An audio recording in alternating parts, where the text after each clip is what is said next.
Welcome to Healthcare IT Today. I'm John Lynn, together with my colleague and friend Colin Hung. The world of technology and healthcare are ever-changing in new and novel ways, and that's why we love this stuff. So join us as we discuss the latest healthcare and health IT news, meshed together in new ways, which help generate ideas and new perspectives. Plus, we'll have a little fun along the way.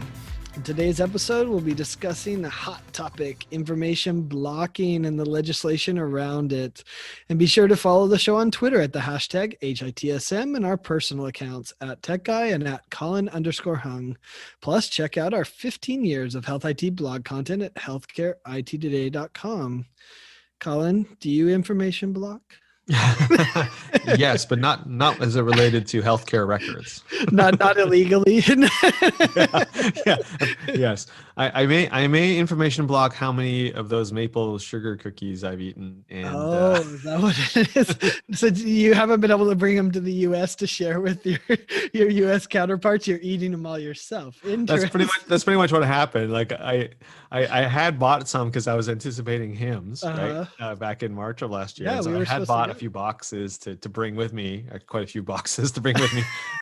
And then like it hit and I couldn't use them. I have all these boxes sitting here. Oh, shucks. You had to eat them? I had to eat some, right? So yes. Well, that's the stuff you don't share on social media, right? That's right. That's right. So I am actively info blocking that information. I think it just makes us all jealous.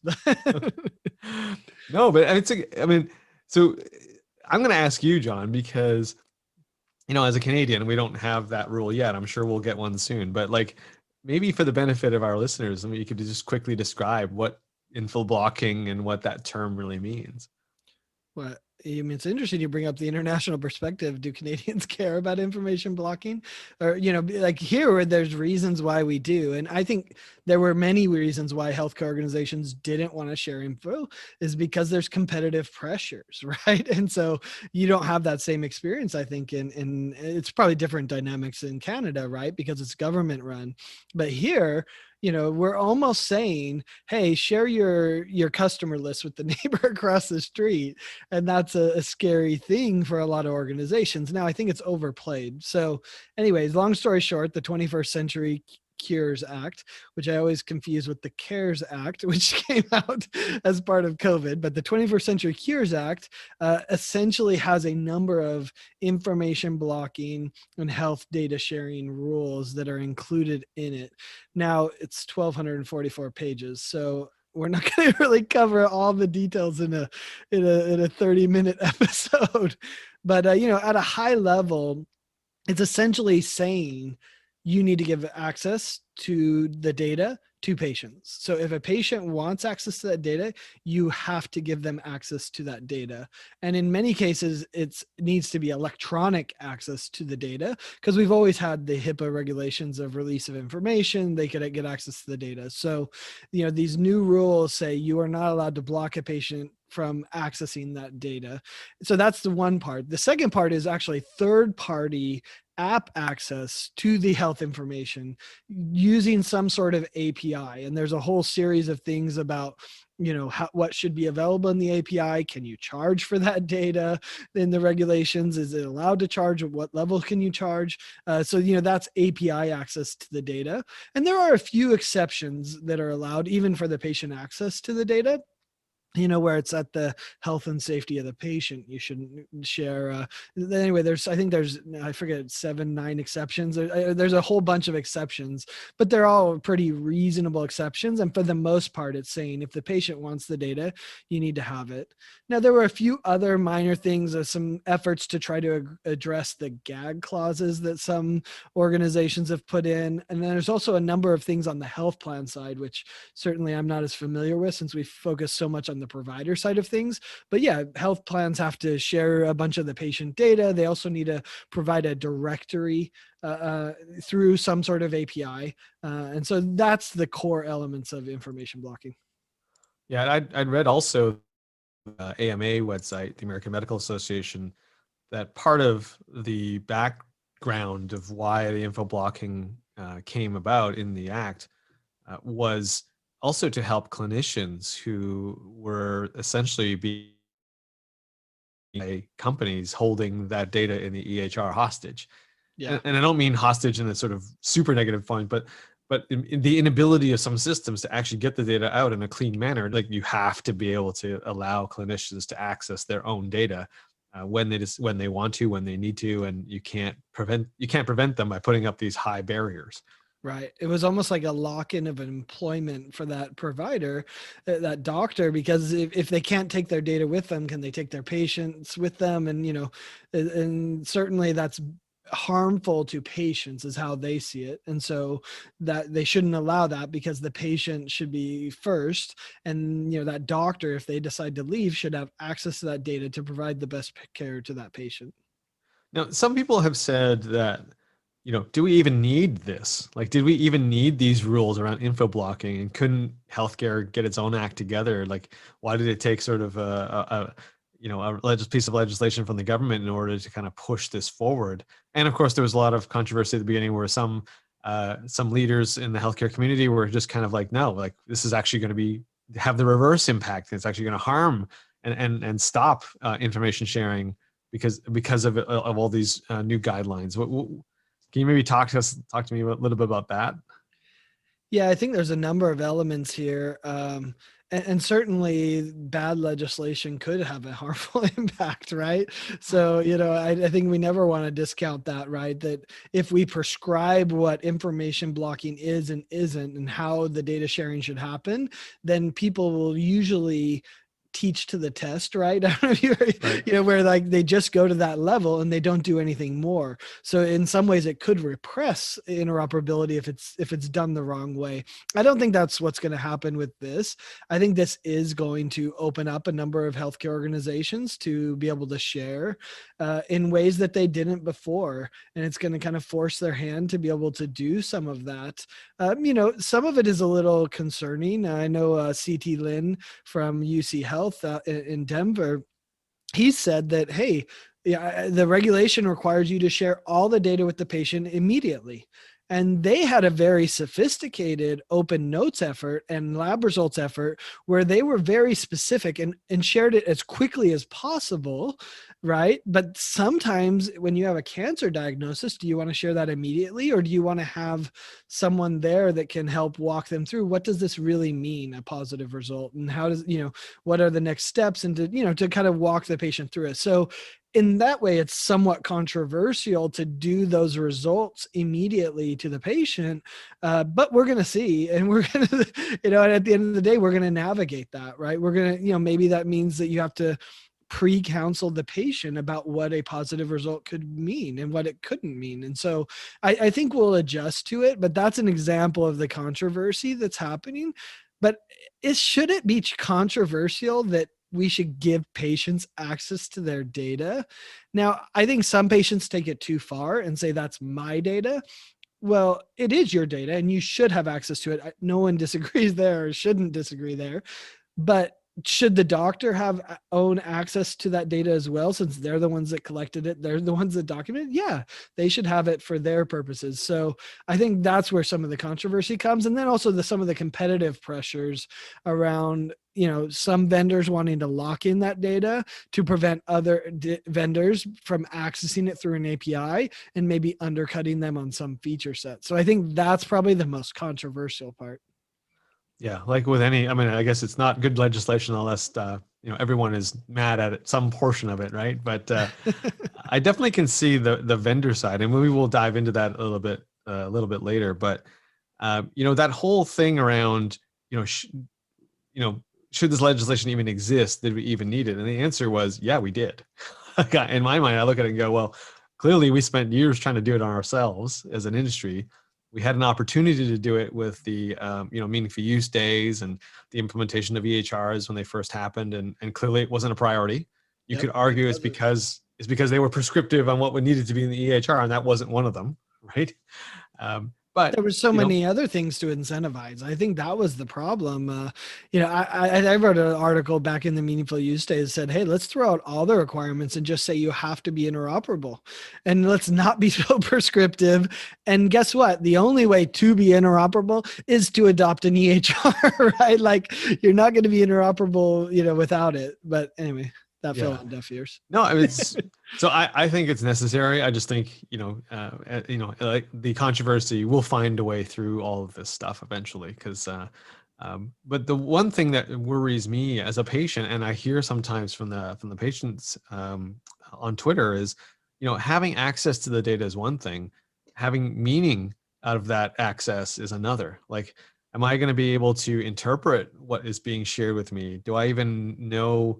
It says it's supposed to be in a readable format, but what does that mean? Is that a PDF file, right? Like, because as a patient, I go, that's readable to me, but in some ways, that's not useful to an API. That's not useful to a third party company who may be wanting to look at the data. Like, PDF is useless, right? So, is that anywhere in the part of the info blocking stuff?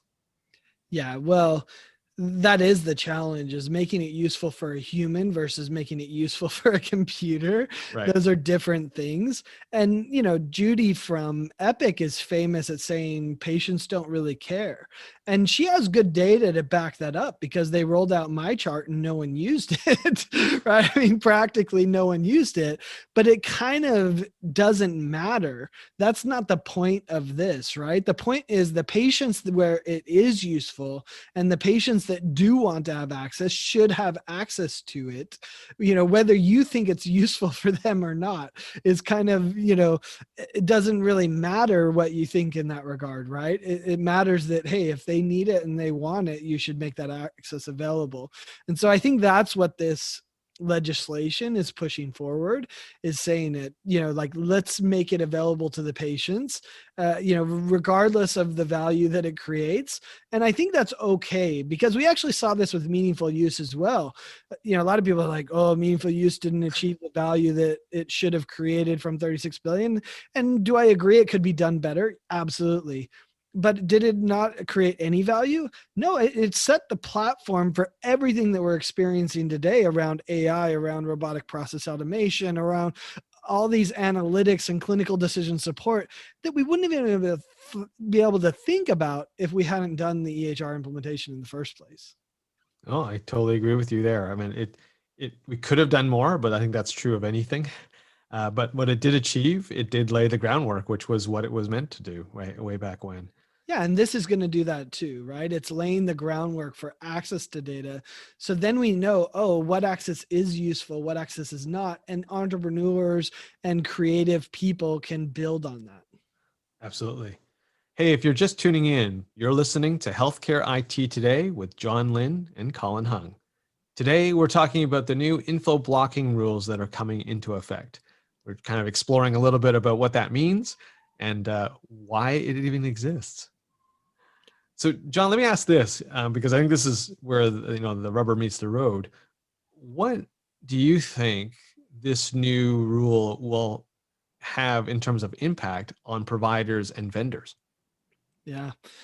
Well, interestingly, it was delayed, right? Originally, it was supposed to be implemented back in 2020, and for probably pretty good reasons, it got delayed with COVID and everything that was happening there to April 1st. What we don't know is what the new administration's view of this is. Are they kind of like, let's push it forward, make it happen, April 1st, do or die, right? Like, or are they going to push it again? So that could have an impact on the answer to the question you asked around what impact will it have? Because if it's delayed, then they're going to delay it. There's some that are very proactive and have already implemented some of these things, but a lot of people wait to the deadline. So anyway, keep an eye on that. Will April 1st stick or not?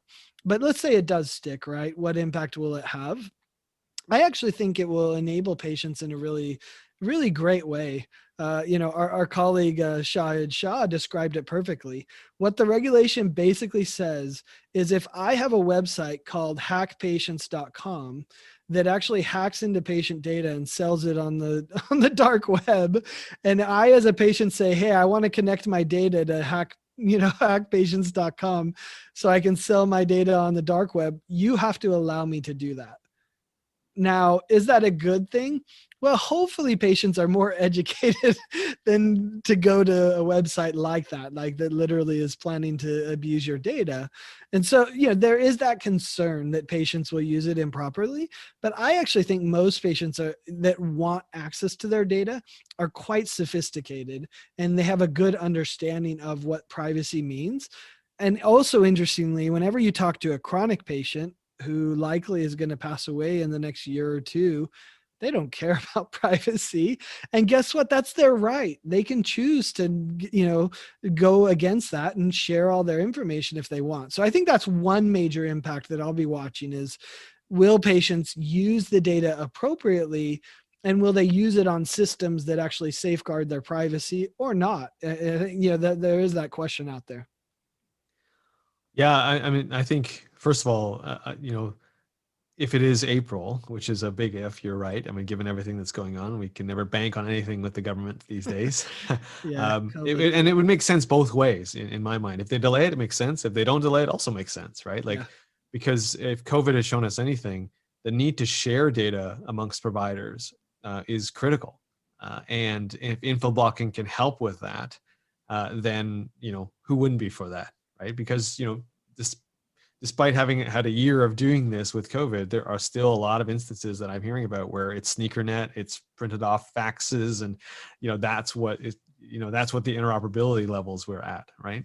So, so putting that aside for a second, I think providers are going to really have to do a quick review of their info sharing and of all their policies. And it's not just with the medical record. Like there's all these other systems and things that make up a medical record, right? The lab results, images and things that maybe people aren't used to sharing with others very easily.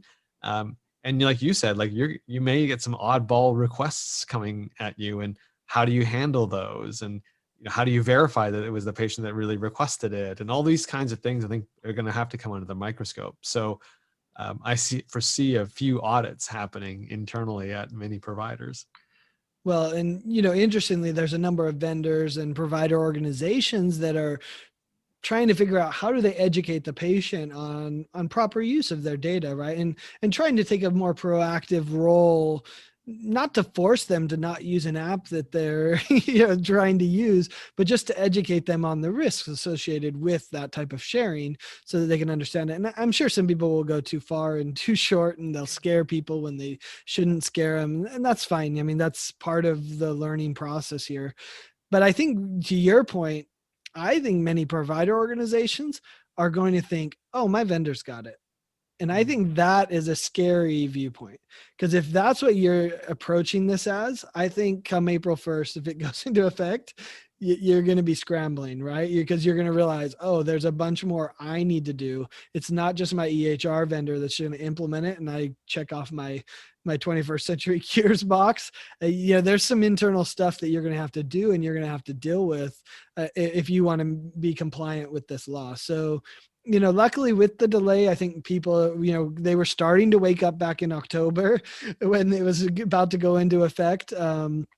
But there will be some that will say, oh, my vendor's got it, and then it's going to hit them in their face. They'll be like, oh wait, I had to do that? What do you mean? It's kind of like HIPAA. They're like, yeah, HIPAA will just be implemented by my vendors, right? Well, the risk assessment's not. You got to do that yourself, and then you got to mitigate it. So it's kind of a similar principle here that I think we're going to see once this goes into effect as well.